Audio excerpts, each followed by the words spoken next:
So why don't you kick this off? Because you and I are just going to talk to one another about the current state of things that are going on, because you and I understand about focusing our space in the now and what's going on now, because there's plenty to keep us busy right there. Oh, if you want to stay busy, what am I going to say? This is in place of Star Chat. Welcome, everybody. We're not talking to you. You might Star want Star to just Chats. clarify that comment for our I lovely or tribe. Everybody, I'd like your attention. Star Chat is over. Star Chat's over. It's finished. Not that it was that popular, but Star Chat. The idea behind Star Chat was to put together a series of information packages for you guys. You know, you can chase my story down by watching an interview with Becca B from Soul Based Life. You can watch all of my fabulous photographs on her show. You can see my go back to a year and a half ago with Vivian Chauvet, and I talk about my entire story. I think there's even a teary-eyed moment. And then you can also come into 40,000 foot view where I have a place to put my epitome and my words of wisdom. And then Star Chat was a series of information for you guys because you guys wanted to see pictures. You wanted to hear about firsthand contact. I don't, like I said at the very beginning of everything, everybody, there's no caveat attached to anything that I ever did. My experience was for me. I felt very privileged when you have your experience, because I know some of you are working towards contact. Very few of you have come back and actually shown the I don't know the foresight to reach back out to us. And Michael, I know you're listening, and a lot of our other friends are listening who are applying CLPF and CLPT technology understandings. All right. Uh, you can try any way you want, but I can tell you right now, you can reach a Zen state where you're in communication with the divine universe without the help from species from other worlds. I needed their intervention. If you remember the story that goes, we came down because we'd been manipulating your family for 1,248 years. We saw in your time stream that you were going to have a complete nervous breakdown. So we've come to prevent this because you're not supposed to have it in this timeline. You've been through a couple serious circumstances which were not your fault, that are our fault. We are responsible for you being shot in both past lives. This is your third incarnation on this planet. And you were running into a similar direction. You've been in law enforcement in each three lives or military service.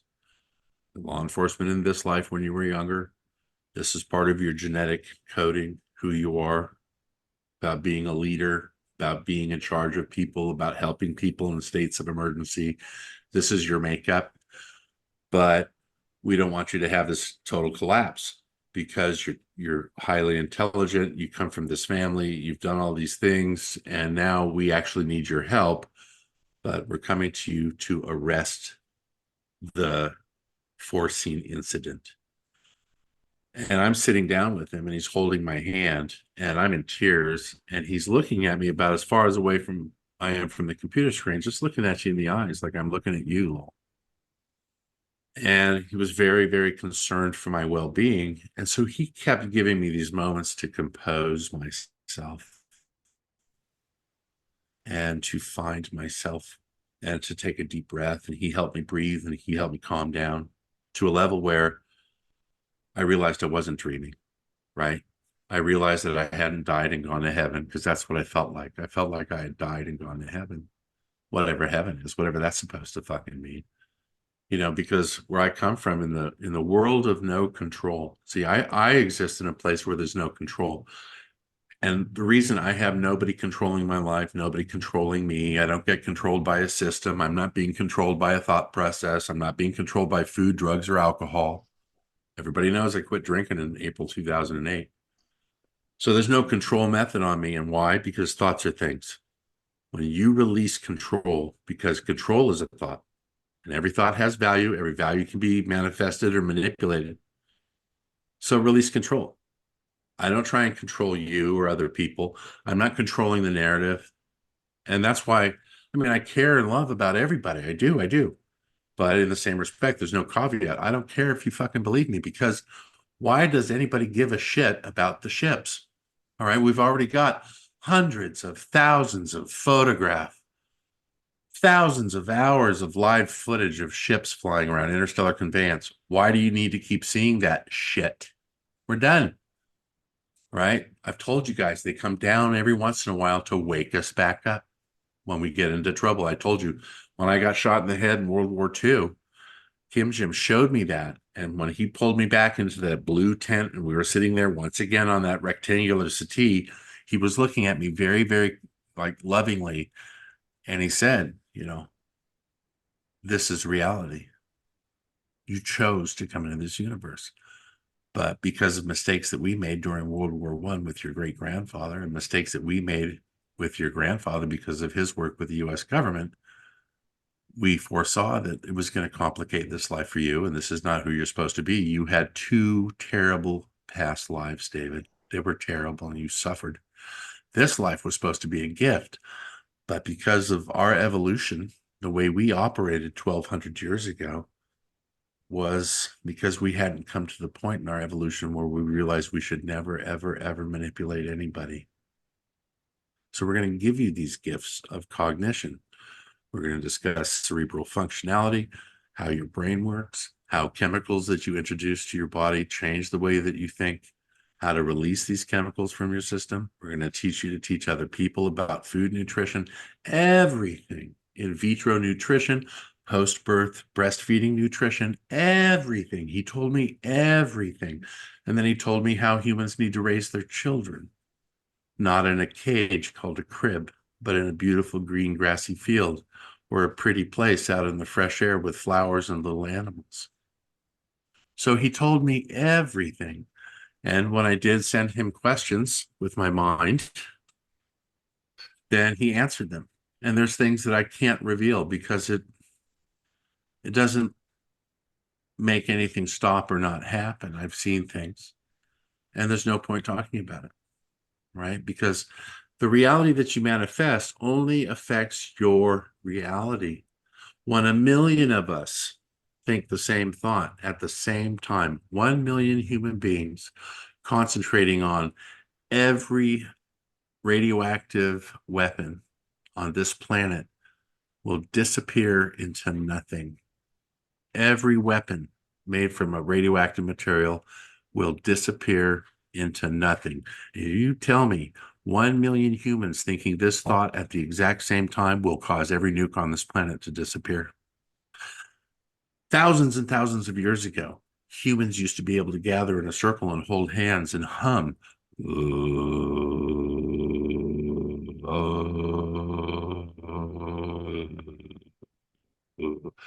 And giant 8,000-ton slabs would levitate and then go in the direction that the thought sent them to, and then they would be placed down on top of a plinth. All right, it was done with your mind. But then when we were enslaved, when we were divided by language, divided by job, when people appointed themselves kingship over others, then they manifested their reality in a stronger way. And when more of these types could realize that they manifest whatever their minds want to do, and remember, all of these things, the moving the stones of Baalbek, 27 to 39,000 years ago, not for those civilizations are after Atlantis. All right. Think of what they did in Atlantis. All right. So they destroyed themselves with their minds. They were able to use telekinesis to cause you to perish. The other Atlanteans, who were the original Atlanteans who were not part of the war process of using your mind to have ultimate control, took boats. They sailed around the planet and they taught all the peoples how to build with their mind. And Atlantis sunk, and they did it to themselves.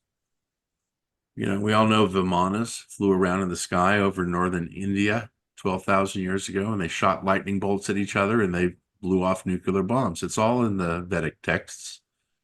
And I'm not lying because I've read them. I've read them in the English version, and I've read parts of them in Sanskrit because you guys know, oh yeah, Dave knows Sanskrit. Oh yeah, Dave can sight read most Sanskrit because I fucking studied it. That's the difference between me and Giorgio Tsoukalos. I mean, he can sit there in front of the camera all day long and go, oh, and then here's the story of the Vimanas. You know what? So, my epitaph is put up or shut up. Live the life that you're talking about. It's easy because you just make the decision to do it. Who cares how much money you make? Following your passion, following your heart. It's like Lowell says, tend your inner flame, tend to your own flame. Yeah, okay. I don't think that says it all, but I think that's part of the key. So tend your own flame doesn't say it all, but it's part of the answer. So any of the answers that tribe can come up with are their own deal. I'm not here to teach those answers. I reflect those answers back. And because I've had specific training, then I can sit there and say, yeah, that's right. Or do you want to know why that works? Or tell me more about it. I don't know very much about that. And that makes sense because I listened to a lot of stuff until the point came about, I don't know, 5 years ago, before I went public with my exposure to beyond Earth sentience. I stayed silent for 4 years. I started researching ufology and researching MUFON, researching the government, researching everything before I made any decisions about who I would speak to and what I would say. And you know what I fucking did? I meditated and I kept my mouth shut for 4 years until almost all of the information that was shared with me had inculcated. I had been meditating since I was 15 years old. I spent a third of my life working with exotic wildlife to preserve it. I'm very connected to what's going on in this reality. I am the last person to talk to about meditating off into another dimension to go see Christ the Avatar in the seventh dimension. That's your reality. That's a control construct. And anytime somebody in the community tells you some story, whether it's Mike Salla at Exopolitics talking about secret underground bases and lizard people and a U.S. control mechanism and blah, well, that's his gig because, he makes a lot of money off of scaring the fuck out of people. And then his crony, Elena Denon, the one that looks like a whatever.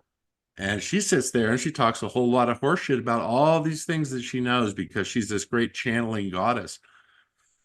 Sorry, that's all bullshit because not one of them has had contact. Not one of them has a photograph. Not one of them has a recording. Not one of them has a drawing diagram of anything that's happened to them. And you'll never hear one of them sit down for 2 hours and explain the whole goddamn story from start to finish and why it happened. The only people that can do that are people that have had direct contact. Alex Collier can do that. Gee, well, duh. So I don't even give a shit. I don't care what they do because that's their fake light. And I like that word. And I have a very, really interesting friend who lives across the pond in the UK. And well, actually, she's in Ireland, but she's super, super bright, especially regarding real light and fake light. And so we had a really interesting conversation this morning and a couple previous ones in emails.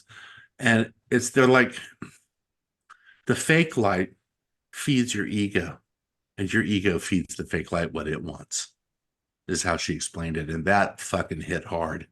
She's absolutely bang on. So I'm not interested in saying, okay, so what I did was I honestly put down a 4-part series utilizing astrophysics, quantum physics, mathematics, higher geometry, electromechanics, and electrical engineering. I've shown you guys drafts, drawings, blah, blah, blah. And so that's what they use. That's how they do it. This is what I recommend. And just here's the only thing that I've ever said, and I'll say it again. Be careful what you wish for because it's real. Be careful what you wish for.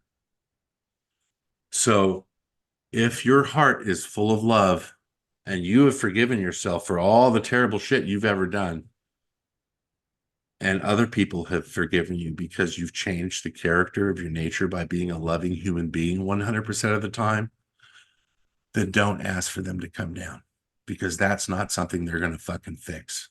They want you to shepherd your own heart, fix your own shit. And then when you're ready spiritually, when you've finally done as much as you can possibly do to be kind, loving, forgiving, and open 100% of the time, with no connivance, manipulation, hoarding money, lording intelligence over other people, using the UFO phenomena and the divine, absolutely divine experience of having a species from another world take the fucking time to come down and talk to the stupid monkey. What a gift. So when somebody like that comes down to you, are you just going to go hop in your SUV and maybe go drive through the forest and run over a couple of tortoises to get down to the shop in the city that sells the diamond bracelets that have been dug up by slaves? Because it doesn't work. Everything that you've accepted from society that you become part of that karma.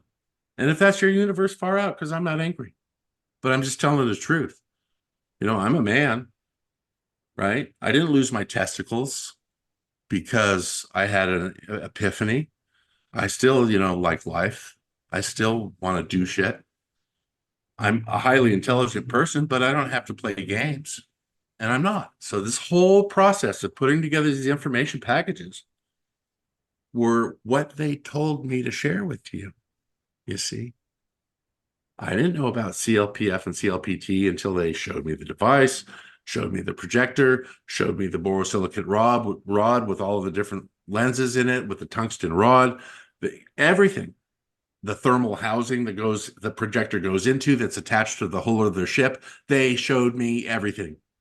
And so it's like, okay, am I allowed to share this? Yes, David. And so I drew out the diagrams that they told me to draw out. I was a wine specialist for 40 fucking years. I raised lions for 8 years. That's all I've ever done. I surfed, I hiked, I love the outdoors, My mom was a hippie environmentalist, and so was I. I was in the sheriff's department for 4 years. That's only so that I could make good money to send myself to school, because I'm not a trust fund kid. I paid for everything my own way. I'm not special. I'm just a hardworking, dumb American slob. They came down to finish the job. They showed me how when the government agents come to your shop and harass you, that it doesn't bother you. It's like, no matter what you say, you're the one in the fear box. I'm outside the box. I love the universe. The universe is us. It's everything. And then when Weimer told me about the 4 main aspects of reality, right? Time, light, gravity, and sound, right? Because that's what it is. The grand unified theory is matter, energy, and space. Well, those are the results of time, light, gravity, and sound. So the system run by all of the liars in the university system, all of them are Illuminati lawyers. I'm not going to, shy away from that conspiratorial thought, because it's fucking true. Award themselves degrees by making you repeat the dogma that they teach you. That's why, the earth is only 4.6 billion years old. Right. So, that's why the universe is 980 billion light years wide. Right. Right. You're the same pieces of shit that have allowed 100,000 tons of radioactive pollutant material hover around our planet to burn in slowly and poison our atmosphere. You're the people that are the astrophysicists that designed that, and now you're telling me what the shape of the universe is, right? So you're going to make these fundamental mistakes about how much you hate life, and then you're going to come back and teach our kids this sort of philosophy in university. I'm sorry, I went to university, folks. I spent 17 years of my life in a school, only to find out that all of it's, reading, writing, arithmetic, get it right, so you can hold down a decent job and communicate effectively. But all the stuff they're teaching, it's in the interest of corporations. It's in the interest of satellite companies. It's in the interest of the US government, the French government, Ariane. It's in the interest of Germany and the Swiss with the tokamak and the CERN super collider, right? They've spent over $11 trillion in 30 years building these super colliders in search of super subatomic particles. They forever smash these particles together, boop, boop, boop, boop, boop, boop, And after 35 years, they still haven't been able to record one super subatomic particle. But they tell us that we'll find the answer when the next generation of even larger colliders are built. They got everybody going around like this. Drink your We Pepsi, don't go know to what we don't know. and it's like you're either going to wake up or you're not. I don't care. I don't care if you're pushing a shopping cart full of ding dongs. Just have fun. Maybe that's why you were incarnated in this life, to push a ding dong shopping cart. Who am I to fucking make a judgment? You guys do whatever you like. All I'm saying is what happened to me was real. They gave me permission to write down fundamental rudimentary mathematics and diagrams to show you what happened. Lowell was smart enough and friendly enough and open enough to put the shit up, because it's not like we're not taking risks. All those fucking stories about jets disappearing, whole groups of business people disappearing, whole groups of scientists disappearing, people that have come forward disappearing. All this shit's true and it still goes on. But the thing between me and all that is I don't give a shit. I'm a big guy. I got a CZK 9 mil, and you never know when I'm packing it. And if you're a government agent or a dumb fuck that thinks you're going to scare me, come on in and try your black agent ops bullshit with me. Try it. I don't care. So it's like, who cares? So X-raying corpses, UFO conspiracies, UFO channels, UFO meetings, blah, blah, blah, blah, blah. It's all bullshit. All of you have got the keys right here, right here. You've all got the ability to reach out with your mind and your heart in open unity and love. Hello, I'm here. I'm a beautiful soul. I'm a beautiful soul. I love all the souls because we're all beautiful, right? Even the person pushing the ding dong cart, even the dumb shit who's building bombs. The poor bastard that's building bombs thinks that's what he's supposed to be doing. He hasn't been shown his heart. He doesn't know any better. So of course I forgive that person and I love that person just as much as I love my best friends. Because if we don't do that for each other, if we don't extend that courtesy, just as a human fucking being, then don't come to this fucking channel looking for highlights about how you could be your higher self, because it's not about that. It's about living the truest form of yourself the best way you can, as much as you can. It's okay to not be this way 100% of the time. I get pissed off. Shit happens to me, right? It's not like I'm trying to say I'm a guru or a deity. We all have been asked to come into this life to experience things. So what I was telling my friend in Ireland is I thought she was right. But I also said, you're absolutely correct. We come down here to learn lessons, whatever universe we come from. But we have to love and respect those lessons and just allow people to do that. And that's what she imparted to me. And absolutely, she was the only person that could tell it to me in the way that she did, that made me want to reflect a bit more about what we're accomplishing, what we've accomplished, and then just going off into another direction. So if Lowell and I are talking, Lowell, it's really just between you and me, man. And I know that's a rant. I'm not talking to them. I'm talking to you, right? I'm not talking to them because I did. I've done this. I've done my circuit. I've done the Shasta. I've done 2019 Contact in the Desert. I met Mary Rodwell. She became a friend. I met Vivian. She became a friend. I met you. She became a friend. I met Alex. He became a friend. And you know what? We're the ones that are trying to show people the real light. Now, my friend in Ireland said it's like a matrix light. It convinces you that it's giving you something, but it's giving you false love. It's false light. So all those people peddling a UFO program, making a whole bunch of money off of it, who gives a fuck? That's what they're here for. Because since and this is the wisdom I reached from my friend from Ireland. She's so brilliant, but it was only her that could speak to me in the way that she does. Much like you or some of our other very close friends, where we can just say, David, I need you to listen to this.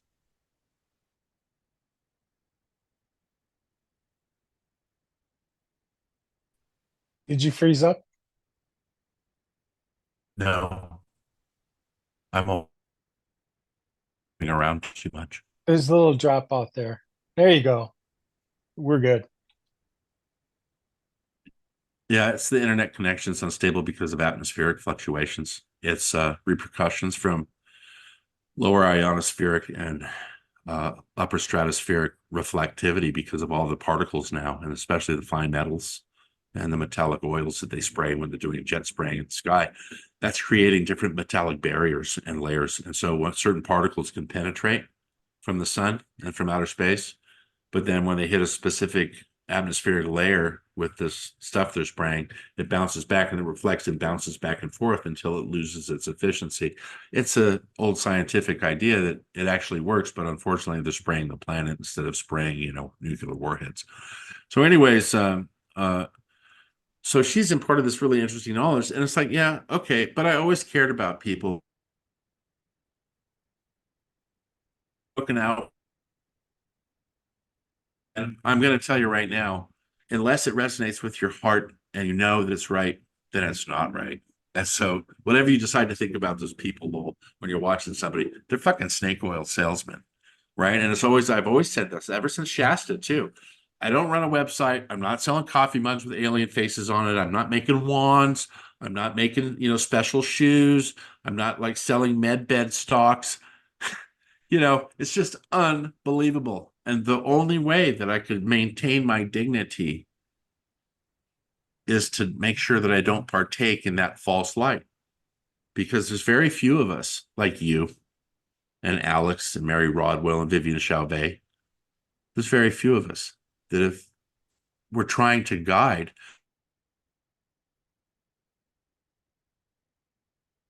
message you and I did, because you and I were talking about this shit 2 weeks ago. It's like, well, how much more are we going to reach out and say, I had this experience? And when you have this experience, it's like, you just get to a point where, okay, they all know that. So I'm just going to fucking talk to you, bro, because it's not worth, crossing my T's and dotting my I's in order to try and finish the story. The story's finished. Go watch the 4-part series again. Watch the videos of the ships after you and I talking. I went out and there was a ship that showed up to prove what we were talking about that very fucking night. It doesn't get better than that. So they just have to go back from the beginning of our programs over the last year and a half and watch the see. And it's like, I understand Ben Davidson's frustration at fucking suspicious observers. He does get some really interesting comments in the junior Skippy section. But but when he gets these out and out ignorant remarks from people who should know better, and I get right back on there, guys, in the comment section.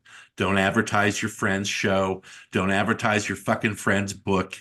Don't distract our community from what we're talking about, right, dude? It's like, Yeah. I'm so sick of that. So Ben Davidson, you could go in there and read some of his remarks. Like, he'll do a Saturday show, and he's got 500,000 subscribers. He's a fucking interesting guy, and he's really, really, really, really smart. And so I just, he's a little bit of a fear monger. I have to say this about Ben, but he's careful not to peddle the false light. He's so desperate, and he's been fighting so hard because that man's been under attack from every agency, from, the USGS to NOAA. He was getting, threats from NOAA about having him arrested somehow. He was getting threats from the government about having to take whatever driving license they could away from him just to get him to shut up for 5 minutes. The man's been through hell. So I understand Ben. He's a wonderful dad. His wife, Kat's a wonderful mom. They've got beautiful children, and he's trying to help people. But I broke away from Ben, and I check in on him every once in a while because it's like, but I broke away because there is a lot of fear mongering. And I think that happens naturally because he's finally coming into himself. So I know Ben will figure this stuff out on his own. He'll catch himself. God bless him. And he won't have that sense of urgency that you and I used to have years ago when we were trying to tell people it's time. It's time. The time is now. Well, And so I'm it's not, sort of wouldn't suggest that our sense of urgency is diminished at all. We're going about it differently. The things that we were guided to leave for others, these seeds that were planted so that you could understand CLPT, you could understand what happened when I went to Telos and when I encountered light beings. We documented all that, and to be honest, to the tribe and everyone else who listens to this, I really didn't put that stuff on my website for you. I put it there for me, This was for me to validate for myself what was going on. And I was going to share that with people who vibrated at the right level. The result we got right now, I am totally cool with the followers that are watching us on our YouTube channel and those that listen to the podcasts.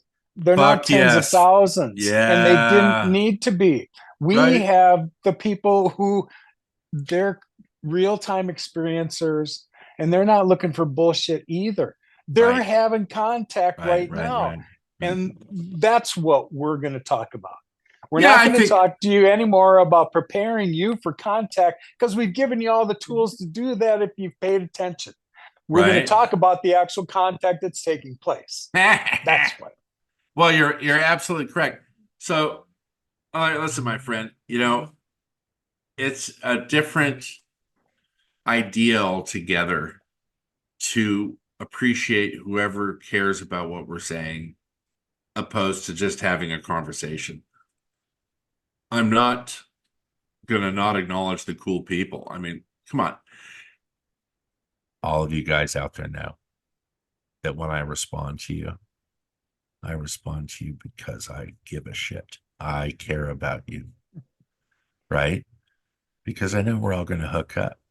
We're either going to email each other, we're all going to become friends. It takes many, many years to become really wonderful friends with each other because friendship's built on trust and mutual respect, and friendship's built on getting together and seeing how we vibrate and how we behave.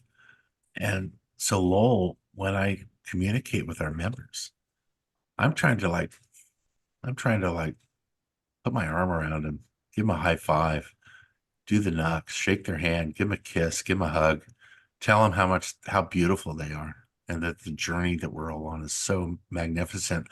I'm just, lol, I'm done trying to describe it. There's no words. And this is what I was telling you. And this is what I was telling fucking my friend in Ireland is that I kind of, even though I don't get into star languages. Okay. I just don't, I can understand some of them, but after most of them, God bless them all, but most of them after 5 minutes of it, I just shut down because it's like, okay, it's not my language. I can't listen to this anymore. No matter what do you think the message is for me. So I can dig it. I dig Robin. She has a star language. I dig Chantal. She's got one that I dig. But see, I think for the most part, I listen to her entire podcast when she does star languages just because she's my friend. And I've been following Chantal for years and I know how her heart works. And she's a very dear, sweet human being. And, you know, I like being a big brother. I like being a stepdad, you know, because it's a blissful thing to be 58 and wish you had a daughter as sweet as her. Believe me, you and I have got great kids. We Yes, we do. do. Your son is amazing. He's such a gentle sounding guy when I spoke to him. So we're very fortunate. So you wouldn't think things get better for you and me, man, because like, right? Do we only get direct contact after we've had this many different life experiences and spoken to? Because you and I have both easily in our careers spoken to 350 to 550,000 people. Easy. I was a Easy, hotel guy right? in decent sized hotels. Right, right. So Yes. I traveled the world for 12 years straight, conducting Yes. multinational, international wine tastings on a huge level.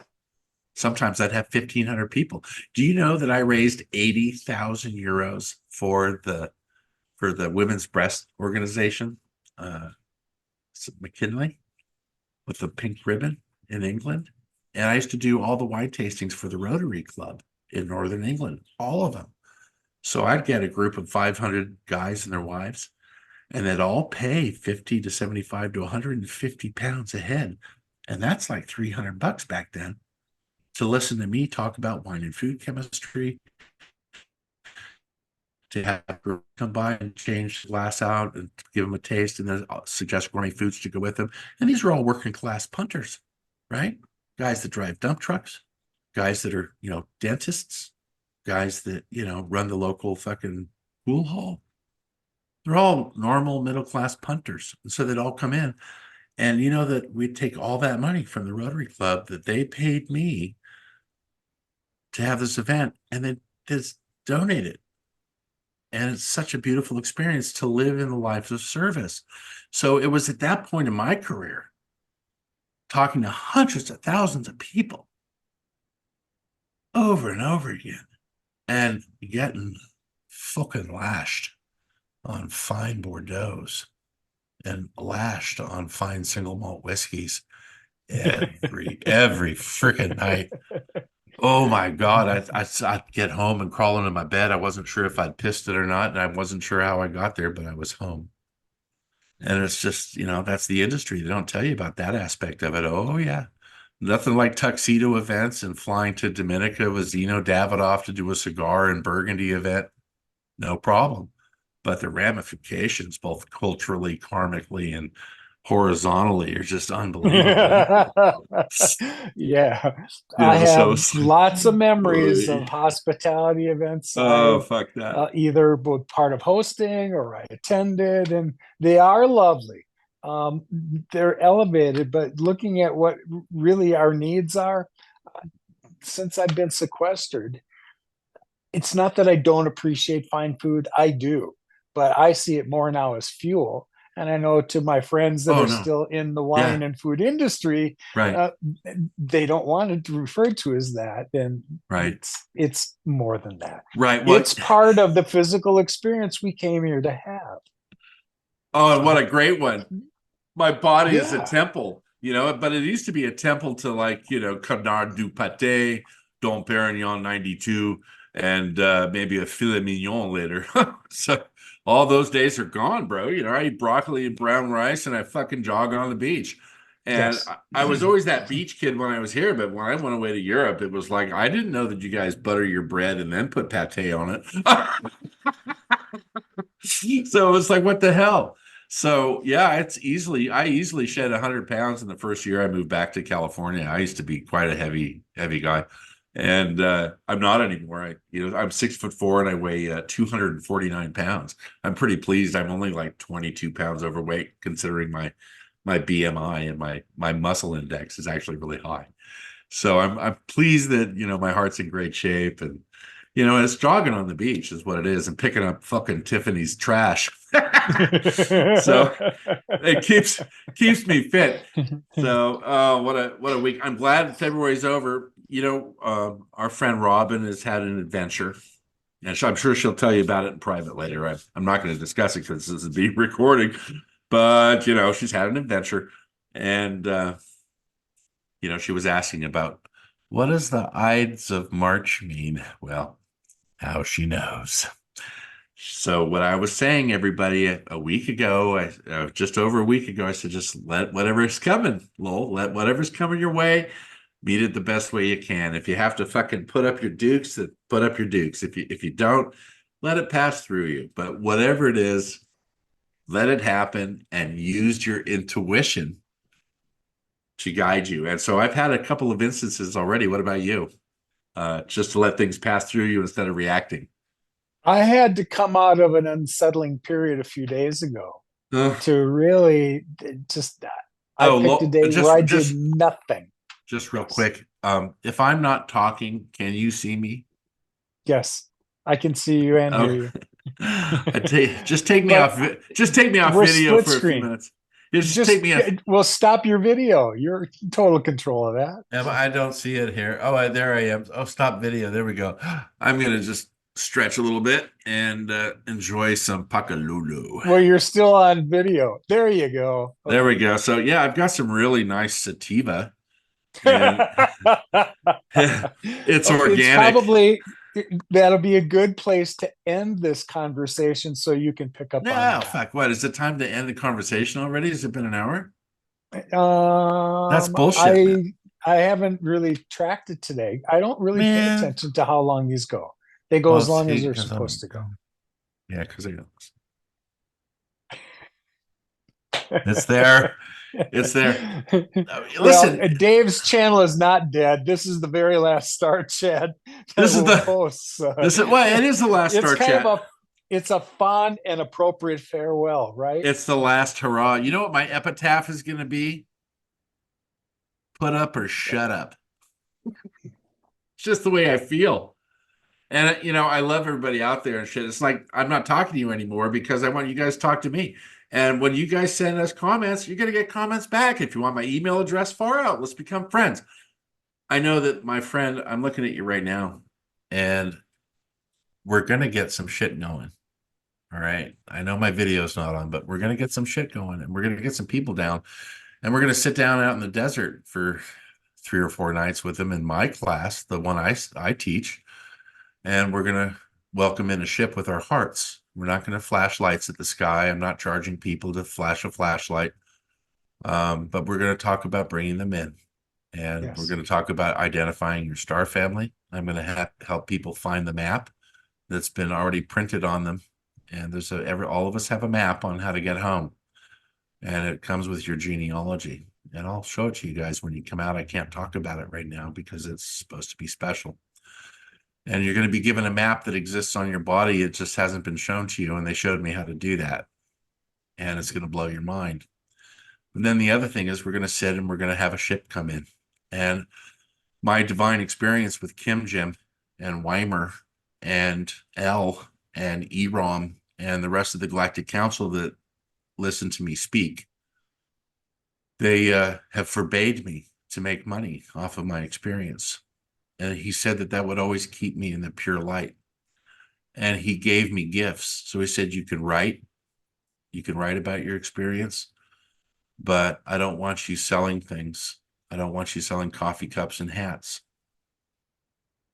I want you to tell the truth. And he says, that's what differentiates being awake and being part of tribe, David. He said that Jesus didn't charge money for people to come and listen to him speak because he spoke the truth. So I wouldn't mind you guys paying me some money to have my time come over to Arizona and pay for my gas and my food and my lodging. But there won't be any profit coming to me. And if there is profit coming to me from my gathering through Lowell, then I'm going to flip-flop that to the same animal charities that I've been supplying all my life. The Roar Foundation, the Elsa Foundation, World Wildlife Fund, things like that. But they said that if I turned into Michael Salla, because they gave me the power to do that, they gave me the information to do that, they showed me how to speak to people to command their minds and manipulate them. They gave me those keys too. I never thought about the power that I had available to me to manipulate people. I had no idea.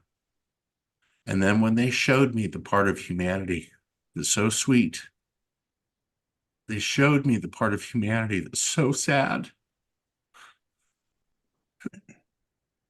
They forbade me. They forbade me to manipulate anybody with the truth. So they gave me gifts. They showed me technology. They showed me all sorts of little companies I could start that would help other people, that I could get any amount of money that I want, and I could use that money for good things. So that's what I'm doing. I'm not selling Frisbees and T-shirts and coffee mugs. I'm not making a joke about this. I never crack jokes about the divine experience that's available to everybody. But the experience is for you. It's part of the message from your own personal soul pathway, isn't it, Lowell? Yeah. uh, I'll leave it at a one-word answer, or I could go down a rabbit hole and Well, go elaborate on that whole fucking concept. go down in it, dude. We're talking. You and I are already on the same level. So for me to just say it out loud, we're already to that level. What I expect we're going to focus our attention on is the fact that neither one of our journeys are through evolving either, pal. We've stopped along the way to assist others and kind of point that way, write a little bit about what we're going on. But it took a hard hit like right after the first of the year. Fuck, no That shit. whole, tend to your own flame was advice for myself. And it's good advice for the rest of you too, because while Yep. I was trying to watch everybody else's game and help them along, my evolution was continuing. And I honestly, I wasn't as well prepared for it as I really could have been now looking back. So when I have been told, just let go, I didn't know what they meant by letting go. What they meant is stop worrying about continuing to put all this evidence out there for people to pick up on. We've already assembled the tribe. Now, if they assemble more down the road, that's just great. But look, I'm comfortable with the orbit we have around us right now. These people get it. We don't have to beat them over the heads. So they're the ones that we know benefit from their refinement of the information we put out so that they can use the protocols, and they're doing it. So I'm not worrying about reaching others anymore. People that were supposed to cross my path are going to do that. When you started to talk about how you didn't really want to influence others, I was dead sure of that when all this began to me too. There was a part of me that didn't want to share that because I didn't want to influence somebody else. I didn't want to influence your beliefs. And there is a part along the way where leaders have to do that. You have to share what's gone on so that you can help others get answers for their particular journeys. But they're all different. And it's the frustrating part as time goes on now is just to watch everybody else around us live in a place where they ought to know we're all connected to one another, but they don't. And the frustrations that come in with these sides that continue to need to be chosen and then defended is ridiculous. I can't wait for the shift to just manifest. You know, And we're done. that's so beautiful. Yeah, brother, I so fucking love it when you speak the truth to me and you're open with me, because this is the whole thing about what people don't understand. The dynamics and the intrigue that exists in an open conversation between people that have had this really amazing stuff happen to you physically. I mean, physically, folks, this is like, you know, when I was returned, I've told you guys, my son will, you know, I don't want to drag my son in front of a fucking camera and make him say, yep. There was a loud electrical explosion. There was a whole bunch of these slow moving sparks that fell through the floor, and father showed up, and his hair was sticking up, and he was wearing somebody else's clothes that were too tight, and he smelled really bad. Right? Because as a mass theoretician, you know, the two things that we talked about a year ago before we finished the series. As a mass theoretician, and this is no bullshit because I dedicated a huge amount of my private mental time to studying higher mathematics. There was those two things that we were going to release. We did the 4-part series. We talked about time, light, gravity, and sound, but then we queried and questioned what held those manifestations of reality together. What was the glue particle? Because we know about bosons and gluons and chime quarks. We know about these particles. And there's nothing wrong with physics, because physics is only about measuring things. It's when the physicists start telling you what the reality is when it's wrong. And so it's really a sacred experience. And I don't know if anybody will ever value how difficult it is to change your life. And that's only after sitting for 4 years in silence about what happened, you know. And then it was like when my life changed 100%, it's totally 100%. Then I'm so happy that everything that happened to me happened, because I cannot tell you how happy I am and how wonderful life is, and how I feel that as a pure form of energy, joy that flows through my body. And it keeps me alive because I see the same bullshit all of our friends do. You know, everybody in our tribe that listens to you, that comes to you for your wisdom, I think of them as brothers and sisters. I think of those people as brothers and sisters that I love and support, because being a true brother or sister to somebody is a lot easier than having to work at friendship.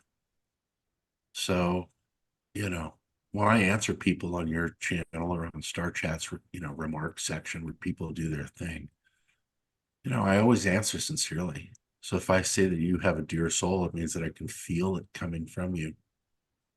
You know, there's divine gifts that are available to all of us when we admit that we were wrong, forgive ourselves for everything we've ever done, and just love and just be in the moment. And that moment is just pure love. The only thing those people from other worlds want, all of them, there are no bad entities. There are no bad entities. All entities are on a soul path, and some of them misbehave. Kim Jim very clearly explained how they evolved and no longer mess with people, how that there's a hierarchy and a higher order of respect and love. And that means that if you're truly going to respect and love a lower species, then you must release control and manipulation of them, but only be there to pick up the pieces or hold them when they fall. And that's the philosophy that was imparted to me that allowed me to love everybody on this planet, no matter what they fucking did. I have to forgive them, except for a couple types, and I'm not going to get into that. So that's on me. I'd love to think that, I can love everybody, but there are 2 or 3 types of human being that make mistakes over and over again that are unforgivable. And so I will not release my sympathy to them. However, the good ones, which is about 99% of us on this whole planet, 99% of all people are good. And that the only thing that happens is that those small percentages of society that make terrible, dreadful mistakes against the planet, terrible, dreadful mistakes against younger members of their own species, those people that commit terrible, dreadful mistakes against someone else of their species, whatever it is, that's their path, and they have to go to the dark place until they're reborn. And then they are shown which life they're going to get. You make serious, bad people mistakes that are unforgivable to a guy like me. And you guys know I love everybody, right? Well, Yes. so I have to release all of that too. And I release it all. And it doesn't equate in my universe, because my universe is only made from love. And I have to stay there because it gets me through every day, and it helps me forgive and guide. It helps me be there for people that fall down. It helps me, pick up the phone and talk to one of our friends for an hour or two because they're, having a hard time, It explains where your attention goes. I know your rant is not reflective of your nature. Like, you give people the benefit of the doubt. You're there to help anybody. But once they've challenged you, and I don't know that I want to see you frame it in as, that's bad. I'm searching for another word to use other than that. I can't think of one right now. Oh, I don't mind if But people fucking challenge me, because I'm a formidable bastard to have an argument with. But the thing is here's that my there's people. point. I'm We sorry. just know what we put out is what we're going to get back. So Absolutely. the idea that you want to express some displeasure towards somebody because you failed them and somehow in their mind, screw that. It's just an explanation and a Right. reality for Right. where and Right. why your attention is so freaking valuable. Don't give it away. Right. Your fucking gaze, because whatever you're gazing at has to be something Yeah. of beauty, of a Yes. positive nature of growth and development. It has to be in support of life, in Mm-hmm. support of the true light that guides all of us, holds our hands, guides our hearts, and makes us love and forgive and be compassionate all the time. Amen. Absolutely, brother. I love you so much, Lowell. You're such a fucking great guy to talk to. And it's funny because I never think that I'm better than other people, and my grandfather did that to me. You think that you can't force humility or being humble into somebody. You think you can't, but you can. Because when you take a very young person at the age of 10 or 11 and you sit down and you tell them about good things and wonderful things that you could do, and then some of the other things that are going on in the world, that gives you something to think about. And he never said that he was ever afraid for me. And he always told me, ever since I was very young, just like my mother did, that whatever I thought I wanted to do, I could accomplish easily. See, those are the kind of parents I had. Yeah. So I was set up from the beginning to believe that no matter what I wanted to do, I could accomplish it. That's why, I went off and bought a horse in India and rode up into the Hindu Kush. I was 18, It's 17. I was clear fucking that 17. that humans, oh, where was this thought going? Sorry, I just had something that popped up in front of me and I lost my train of thought. Well, that happens too. You know, it's called a brain fart. But There you go. no, you know, it's funny. Uh, I had this really interesting girlfriend when I was in my 20s, and her name was Marlene, and she was air flight attendant. And yeah, she was a sawed-off hard body, and she spoke my language, and we had a lot of fun. You know, we'd hit a couple of casinos, hit a couple of bars, and then go have fun for the rest of the night. And you know, she'd have to get up at a strange hour because she was an airline attendant. And she put the smile on PSA, let's just say that. And so, but she used to say funny shit to me like, "Oh, is somebody raining on your parade today?" You know? And it's like, God, you know, this woman's got this really trippy wisdom. And but it comes out like my grandfather, like, "You dumb shit. What are you fucking looking at crying in your soup for? Get off your ass." And you know, after Well, I I go ahead. remember my point, so I want to I get knew that before would do it. I knew that'd be the fucking trigger. Go on. Go well, ahead. human beings are adaptive by nature, aren't we? We absorb our experiences and the stuff that's around us. So when your parents set that perspective for you, because that was, their beliefs and their field, it wasn't hard for you to, take that in and adapt it. And then over time, you'll know right away whether as an individual that resonates with you or it doesn't. And look at the qualities that you derived out of that. So there is something to what the stuff that's around us. I think in here, that's discernment's the lesson. There's all Right. kinds of information out there. You have to figure out what you should take in and what you shouldn't. Okay, so here's the problem with that, and there isn't a problem with that. It's right, but the problem with that with me is that I have a background in philosophy, and so many people that are actively pursuing real careers will tell you that philosophy is useless, but that's because you're pursuing a career.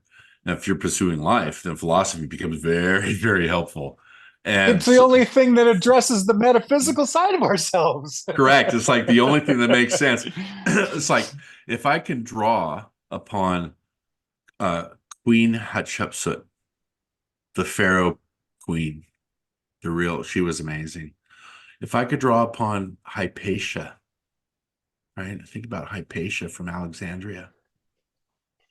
If I could draw upon Aristosthenes, Hawking, Gurdjieff, Teilhard de Chardin, uh, uh, Hermann Hesse, William S. Burroughs, right? Sure. Charles Bukowski. Einstein, Tesla, Tony Stark. Bingo. Right. So if I could draw upon that wisdom from their philosophy, then I get the humor to deal with the shit. I get the resiliency of a bare knuckle boxer. And believe me, I used to bare knuckle box at the Glendale Y when I was 15 with my grandfather, and he was a sergeant in LAPD. So, but it gives you the resiliency. I always had a thick skin, no matter what happened to me, and I heal quickly. So I just like, I've never broken a bone. I've been knocked on my ass a few times, and I healed quickly. But I got all these gifts, and those are the ones that I was born with. So I think that everybody that ever listened to us that said, that experience is a trip, I wouldn't mind checking it out.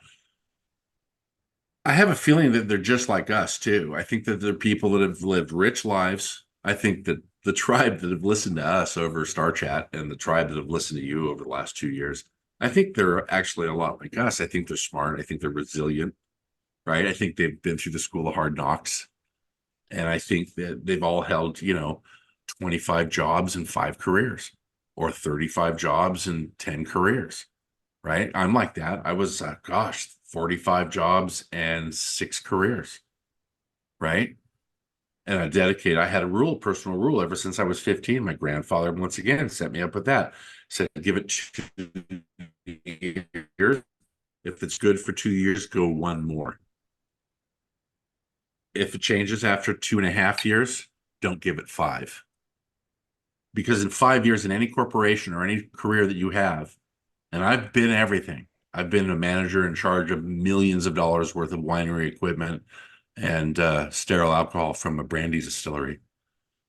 I was in law enforcement. I was a diplomat and a trade ambassador for the British government. I did all this shit. I raised lions, blah, blah, blah. All right. So all that experience is great. It all gets distilled. I have a feeling that everybody that we have been communicating with about you and me, and thank you for sharing that experience. It's really bitching to hear anything from anybody that comes into the stream, but I think they're like us. I think some of them are a lot shyer than we are. And I think it's a shyness that you have to get over if you're going to talk about what's going on. Yes. You have to, like, come on. I shave maybe 3-4 times a week. And I got to look at myself in the mirror for 30 minutes. And yeah, I like my pie. What are you going to do? I'm still in great health. So, there's a lot of people that think better before they think they're going to pull one over on me. I guarantee it. So I think that our tribe are a lot like us. And so what I want for you and me to go to the next level is to stop looking back and saying, this is the experience, because they can go read it. Right. We don't need to say shit that we used to say anymore. We don't need to address people, or we don't need to say something for 10 minutes and then turn around and explain it to everybody, because they're just like us. So the ones who really give a shit, even if it's 3 people or 4 people, we're going to have to figure out a way that doesn't, break a leg, but also gets those people out to spend time with us, and they have to reimburse us for our time, our gas, our food, our expertise. That's not proselytizing the divine. It's me making a living because I only make $12,000 a year from my bakery. It's been like that since I opened. I knew that I would be retired from the wine industry and that I had to give back. You see, I'm still working with fine fruit in my pies. I just eat it, not drink it. And I think that's preferable for my brain, because all the fruit's organic and I'm regular and I'm in great shape. Right. And so, I just turned 59. I just turned 59 on the 9th of March. And I had some beautiful well wishes from Tribe, both on my private channel. And then, I know people, there's 1 or 2 people that actually like me. You know who's really, really, I'm sweet on right now? Belinda. She's just, her stuff is just, it melts my heart. She's such a love. And Laura Veronica Speedwell, LVS, right? And she's my merry friend. I fucking love that woman. I could easily spend the rest of my life in a cabin in the mountains with Laura. She'd be growing she'd be Wow. she'd be growing the garlic and all the herbs for our medicine cabinet, and I'd be plowing the Kugel culture mound for the potatoes. I'm not kidding you. I'll be curious to see her comments about this particular Oh, podcast. she doesn't give a shit or shinola. That's why she and I will always be best Exactly. friends. Right? There you fuck. So, I got cowboy boots. Don't think I don't know how to ride a fucking horse. I've been on a horse for 30 years. And hell, I almost married a gal named Horse. I know all about traveling around in the outback. Believe me, my son and I have really, really come a long way. William and I boulder every Monday and Tuesday. We go bouldering. And do you know what bouldering is? I do. Yeah, it's a lot of fun. In fact, you do it. You go out to Red Rock out there, don't you? Yes. Are there some specific slot canyons that you fucking get in on, or what? I haven't been out as much as I'd like to, and a lot of that's just because of the weather and there's other things going on. But the ones I have gone to, they're amazing. And really, once you find that spot, like Shaman's Cave is still in my field from the trip in November. That was incredible. And we noticed things that people that had been there several times before didn't notice in the past that, were supposed to get our attention. I think one of the things that you're going to help people with, that you could bring to the whole experience when we come out to see you, Lowell, for me to share my experience with you and to support you the way that I do, that means that I align my soul with you. Yes. I am grateful for that, because really, in order for me to understand fully what happened with you, had we not spent those 3 days pretty much uninterrupted in the garden next to the shop, I have, other than David, most probably a better idea of really what you went through and the illustrations, those foam boards you got. When you came out with an armful of those and showed me your illustrations of what you've gone on, I know what I know from what I've seen. I had already come to my conclusion intuitively that Dave was authentic in the things he was telling me. I knew to be true. Then when I saw the evidence that you had drafted after the fact, it's the same thing that I've experienced. Had all these crazy experiences, and now here is the proof of what happened. I really believed for a long time it was important to help everybody else see these things so they got it too. And I'm not ruling that out. I'm not saying that that's not part of my effort moving forward, but that'll no longer be in my field as a function. That to hurry up and put the next thing up because there's the next level that people need to understand of contact. Well, those that are paying attention are getting it. And we're not going to capture anybody new. It's interesting. I had about 20 minutes to have a interesting conversation with Viviane Chauvet the other day when she and Peter stopped by the place I'm staying. And even she came to that conclusion. Look, I don't know that we're going to change anybody else's mind. So going to Conscious Life Expo and hoping that the thousands of people that are going to go there for modalities and technology and all the other things associated with the stuff that's there, whether they're going to trickle down to see Viviane, even she goes, yeah, I see where you're talking about. Until and if this information in its truth form hits this narrative, hits the public airways, that's when it'll really get some traction. I still see the day in the future where that's going to take place. I'm not pushing for it anymore. I'm doing what I'm supposed to do, and I am paying attention to my own flame because there's crazy evolution going on in my own field, and I need to pay attention to that. Yeah, that's beautiful because you're seeing what's happening to you. That's all. And it's beautiful because you have an honesty with yourself about the path. See, tending your own flame keeps us where? Keeps us in our own lane, Lowell. Correct. You tend that flame. I was telling my friend in Ireland that, because you've been meditating every day for quite a while now. And I got put onto it when I hooked up with all of my Indian friends at Occidental College in Pasadena. I got hooked up with Ravi Shankar and Ala Raka and was invited into the Ravi Shankar music circle. There I became a student. And that's how I found out about moving to ashrams and working your way through and getting to know people in northern India and studying music. Okay, come back and finish your meditation thought before you wander down a trip. That's where I learned. So I learned from people who were real, very, very wonderful, decent, old souls who lived the life of teaching.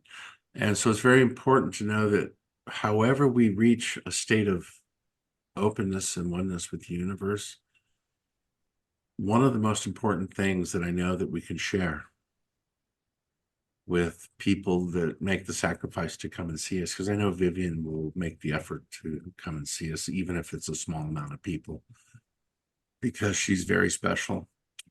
People have to meet Vivian because she resonates to the same vibration. And when you're with Vivian, it's not really Vivian. It's an Arcturan, and you're in her presence, and it is unbelievable. Plus, Vivian is also very powerful clairvoyant. So if anyone meets her, please don't ask questions about your dead mother or some money that you lost or something like that. I know there's people out there that are like that. That's not the kind of person you want to ask those questions of. You want to be in presence and just listen. Okay? I release my chi when I need to. I don't release chi right now. I store my chi. My chi is my energy. And I've been living with this chi, this very deep meditative calm that I have attained when I need to call upon it that balances me in this universe. I know that I have my outwardly persona, I am a man, but then I know that when I release my chi, other people feel it. So I'm going to be teaching meditation. I'm going to be teaching balance, how to balance for a long period of time on one foot without moving one muscle. And it doesn't take long to learn some of these techniques. It takes a day. So what's going to happen is that you're going to bring your gifts, I'm going to bring my gifts, and Vivian's going to bring hers. And I strongly urge that if people want to really join our life, then I know Lowell and I'll figure out a way to like cook breakfast in the morning and sort of let everyone get settled. I think there's some structure to the event. So however we work out the food, I'd like to think that there's a lot of fresh vegetables and a lot of fresh fruit, indeed. Because I don't believe in eating carne when we're trying to cleanse ourselves. So if anybody wants to eat meat, go ahead. They won't be doing it around me. I'll be eating a lot of fruit and drinking a lot of water. The idea is to prepare your soul and to prepare your mind and your heart to have a very deep intention to speak to God.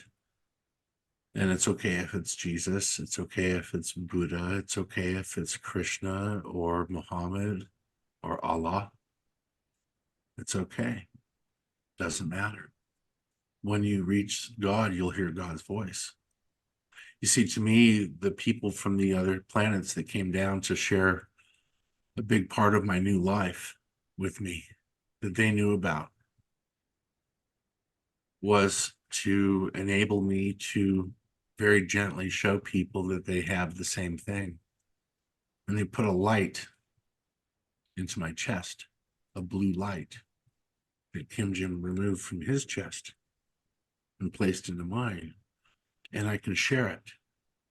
And so when we do finally have a group of people who want to feel the change, not just talk about it in a greater way, because our tribe's a lot like you and I, they're already going through huge manifestations. And I think one of the things that you and I should always be careful about is to recognize the different levels of manifestations of people in our community are going through so that we can field them.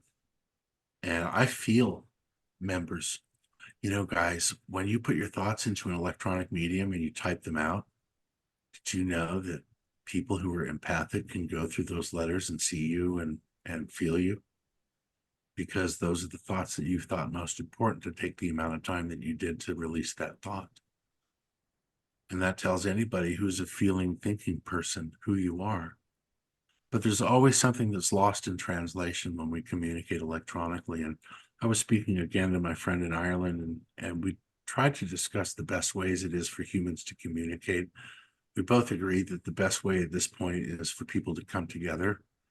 And that could be hugging, that could be sitting down 10 feet away from each other. It could be sitting around a fire. It could be sitting around a crystal. And that's the best way. The second best way is to do what you and I are doing, Lowell. Because when I talk to you,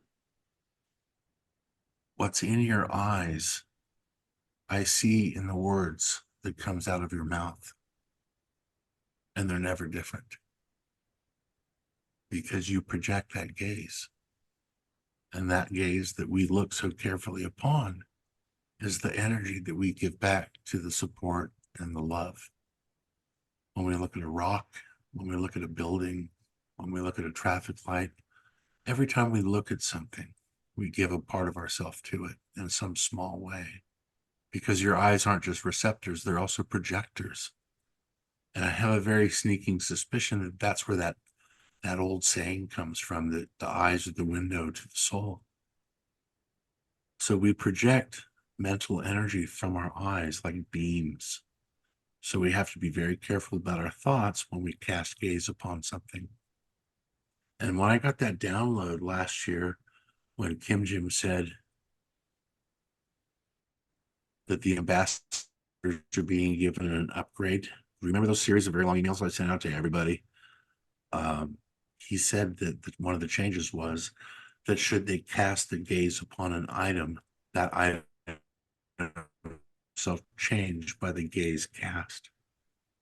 And so we have to be very careful about our minds at this point, because they're getting to a point now where the physical manifestations are happening a lot quicker.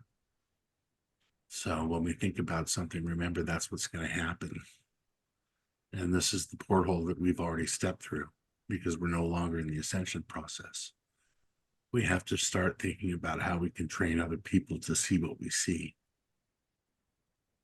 And how they feel about it's entirely up to them, because I won't take fucking responsibility for somebody's emotions. It's not about that. Like, you can't come to me for healing because I am a translator. I speak 5 different languages almost fluently. Plus, I've spoken to people from other worlds and understood them, and they've understood me. And I think most of that was telepathic. So it isn't about what they think afterwards. It's about being right there in the now, showing people how to be in the now, to release everything that's behind them, right? Everything that's behind you is like light that has a weight. And so that light weight pulls on you. It's like pulling it back. So if we can release the past, then you can be a lot faster into the now. And then the future you cannot see. So just all you have is the present. And so when we think of the present and we breathe softly and we're contemplative and we're quiet, then we can start awakening soft inner voices, the sound of our heart, the sound of the birds down the block. And then we see ourselves sitting on top of the earth. And we see ourselves, the earth and the solar system, the gentle balance of nature and time. And then we go from there. But it's just helping our friends in tribe come to a place where they can garner support, unconditional love, and help that's there should they need it during their own awakening experience. Because if a ship does come down, they will help them. They will help all of us from reacting, because the types that will come down will be the ones that only have your best interests at heart. One of the laws that they gave me in order for me to maintain the gifts that they're giving me and the gifts that I've received and my memories and everything that I possess, even the ones that I learned before I got to get together with them, all this stuff is going to come from the purest point of my heart. Anybody that comes down will never, ever be a dark entity or a skinwalker or a creature that's scary, because I will never see one of those. They don't even come near me. They know I am on such a gosh darn high important program that they took David Wallace with all of his experiences and they molded me into an ambassador. My friend in Ireland, she's so smart and she's so tough. She goes, "What is this ambassador thing?" And you know what? I didn't give myself that name, right? It's not like Sri Rajneesh Guru David Gopal. It's David P. Wallace, Taurus ambassador, representative of the Taurus Galactic Council of Scientists under Kim Jim. That's my fucking title. So I don't use Taurus ambassador anymore. When I write people, even in emails, I have, I told you I was just talking to one of my solicitors in LA about that thing. And she's so lovely and smart. That's why you have solicitors. They do everything for you. So even she received an email, instead of writing, David Wallace, owner, Hermosa Pie and Cake, yada, yada, yada, and all the other bullshit that comes with owning all that crap. I just wrote Taurus Light. So this morning, from my solicitor, who's a partner at a huge company, but she works for pies and an occasional cash injection. All right. This is one of those people that works for pies. She came back and wrote the most amazing letter. And known her for a while because she's helped me with some real creepy people that tried to pull some shit on the shop. And she got the whole thing taken care of a couple of times. Anyways, she sent me this letter saying, "Why did you sign a letter to Taurus Light? For the last week, I have been dreaming about the constellation Taurus, the 9 sisters." And I went, "Holy shit. Okay, so everybody calls the Pleiades the 7 sisters, but there's 9. The eighth, There's actually 9 planets there. that's right. The 8th sister is Taigita, Mhm. and she left.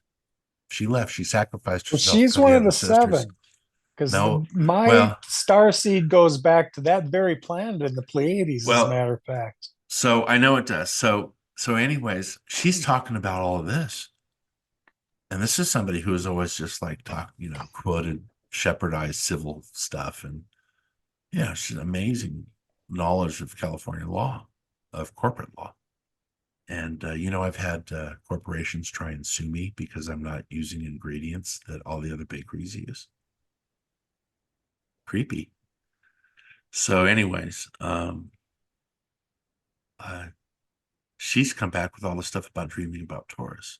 And I've known her for years, and she's never said anything about her zodiac sign or anything. This is the kind of person who is a powerful, powerful attorney for a big multinational law firm. So she's certainly not going to talk about any spiritual inklings that she may receive with one of her clients. Otherwise, she'll lose her client, right? So I just let her have it. So I sent her a sentence back saying, "Yeah, I'm a representative of the nations of the Taurus cloud, and I have a message for mankind. And when you're ready to hear it, I'll talk to you." Well, I got another email back. She said, "I'm all in. I believe you."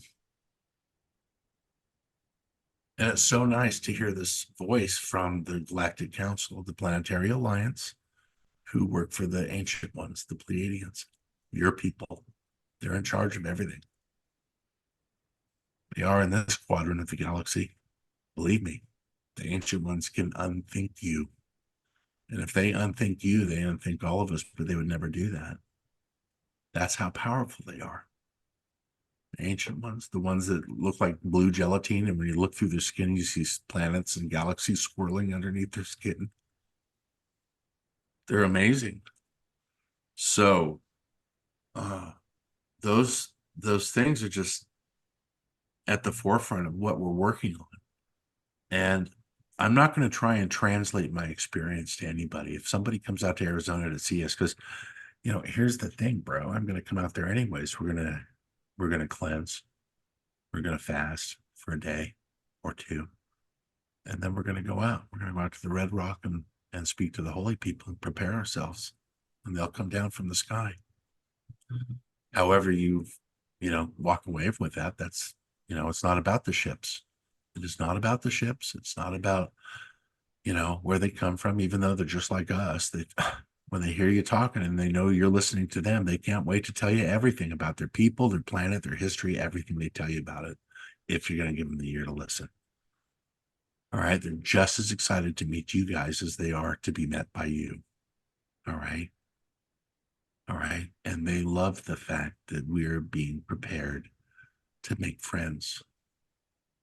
Right. So I'm pretty sure that a ship will come down close and display its unique geometric shape and its light patterns and its propulsion system. I will speak to it, and I'll speak out loud as I send them the thought.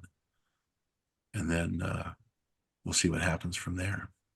And I wouldn't count on any of them showing up physically to drop down and to turn off the motor and put the 3 legs out and that sort of classic appearance.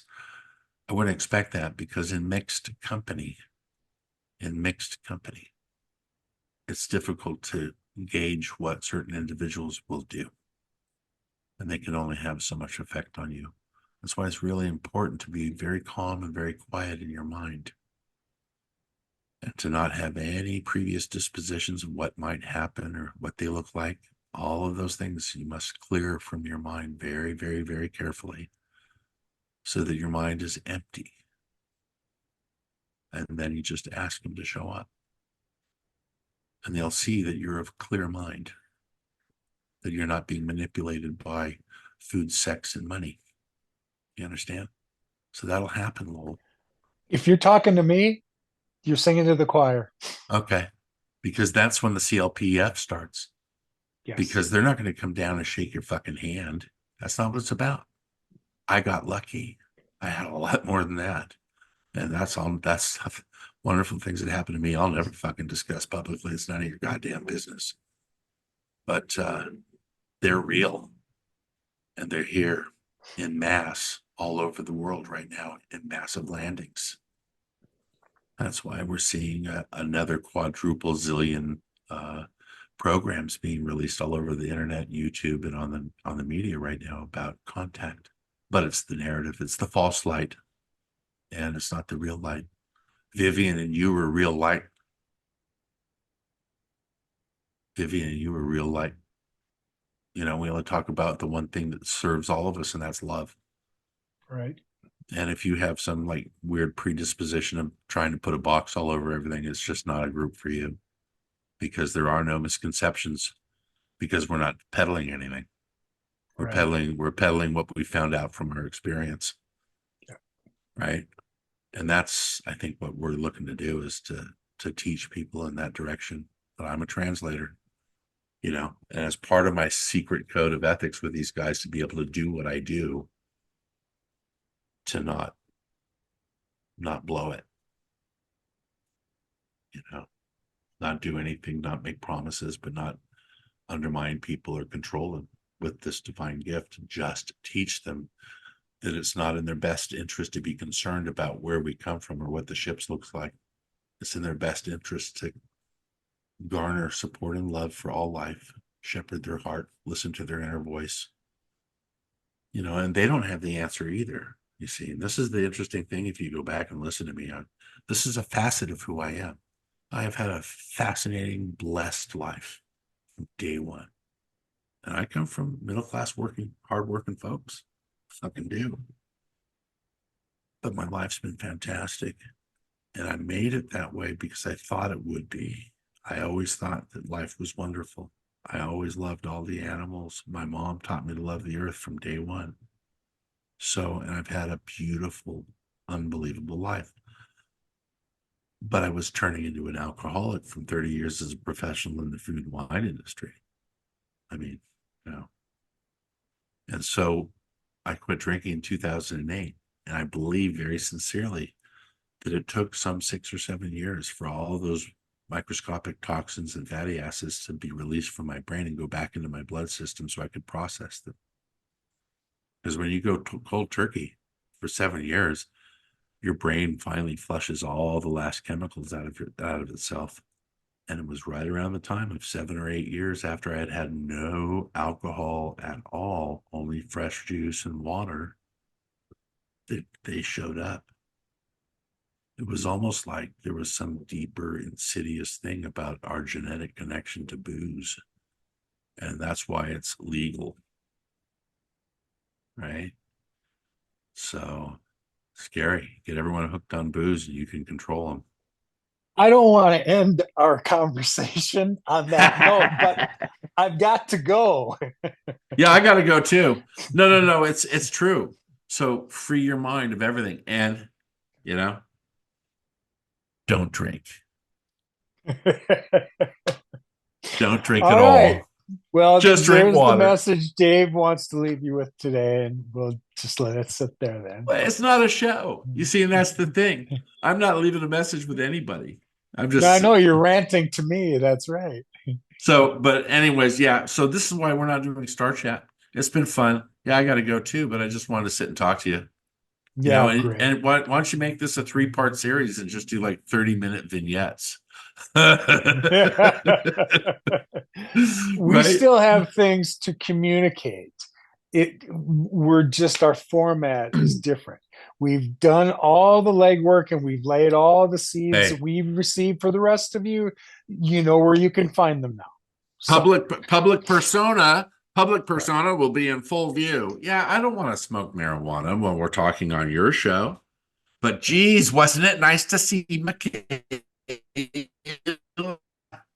I All right, you just have a wonderful lost day. all that. Gotta go, Sal. Talk to you Ciao. later, buddy. Bye.